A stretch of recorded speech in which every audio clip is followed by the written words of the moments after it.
Je vais vous donner, non pas un scoop, mais je vais vous faire une petite confidence.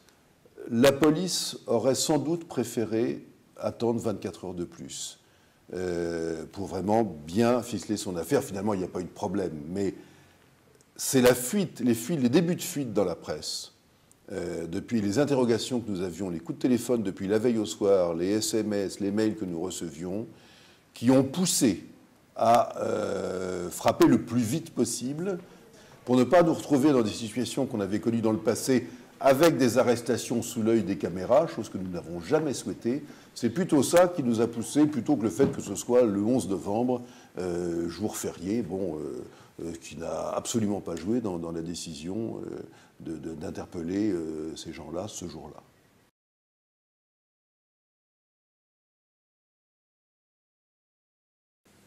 Ce communiqué est né du fait que depuis déjà quelques jours, enfin depuis 48 heures, la police possédait une piste très sérieuse dans l'affaire des tentatives de sabotage contre des lignes TGV. Sur l'affaire, mais il n'y avait pas de médias. Je sais que les médias, je suis après, ils étaient sur la place du village. Et eux, ils étaient, moi ça c'est pas moi, c'est pas de première source. Hein. Moi, c'est ce que j'ai entendu après des gens du comité de soutien, c'est qu'ils étaient là. Ils étaient là 2 heures après, 2 heures à peine après le début de la perquisition. Donc ça veut dire qu'ils étaient prévenus avant même le départ de l'opération. Donc c'est bien votre communiqué qui a mis sur les traces des interpellés les médias.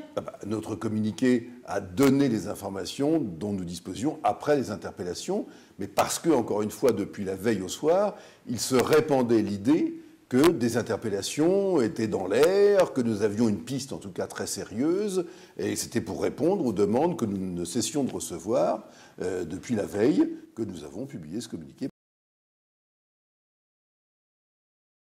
À 10 heures, Mme Alliot-Marie tient un point de presse, oui. Qui était prévu? Non, qui a été décidé ce matin-là. Là aussi, parce que beaucoup de journalistes, à la suite du communiqué, voulaient des informations, voulaient des renseignements. Il y a eu en plus un élément imprévu, mais qui a été, que nous avons ressenti de façon très sympathique. C'est que, alors que nous étions un 11 novembre, jour férié, monsieur Guillaume Pépi, le PDG de la SNCF, a tenu à venir en personne au ministère remercier le ministre de l'Intérieur et les forces de police et de gendarmerie qui avaient permis ces arrestations. Donc voilà, il y a eu un point de presse. D'ailleurs, ceux qui étaient là ont bien vu qu'il était improvisé, puisque c'était dans le bureau du ministre, il n'y avait pas de salle aménagée avec une sono, un décor, un fond de scène ou quoi que ce soit. C'était dans le bureau du ministre et tout le monde se bousculait un peu à la bonne franquette. Donc il n'y avait strictement rien de prévu dans ce point de presse. Madame Alliot-Marie, j'ai retrouvé toutes ces interventions de ce jour-là, ne prononce pas le mot de terroriste. Elle parle de sabotage, de tentative de sabotage, elle parle effectivement d'une mouvance anarcho-autonome, de l'ultra-gauche, mais elle ne prononce pas le mot terroriste.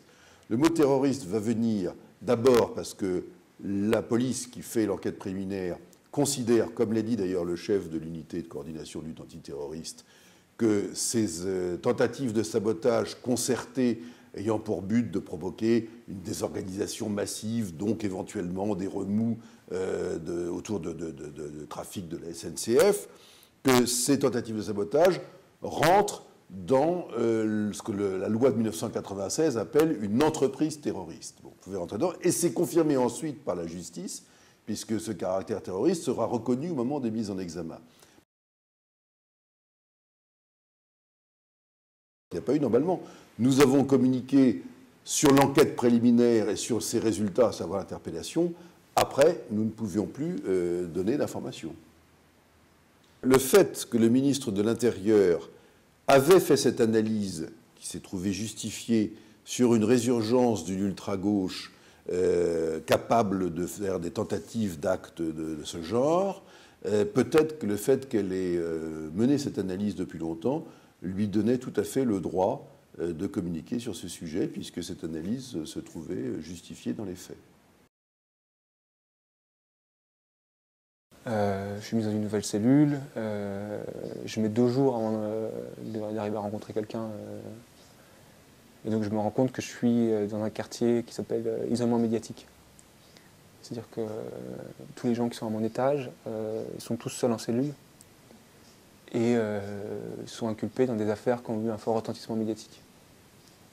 Ça s'appelle isolement médiatique? C'est Oui, écrit quelque part? c'est écrit IM. C'est écrit sur en fait, ils ont des petits supports à côté de la porte de la cellule avec des petits cartons en fait, où est qualifié en fait, mon statut. Et c'est marqué IM.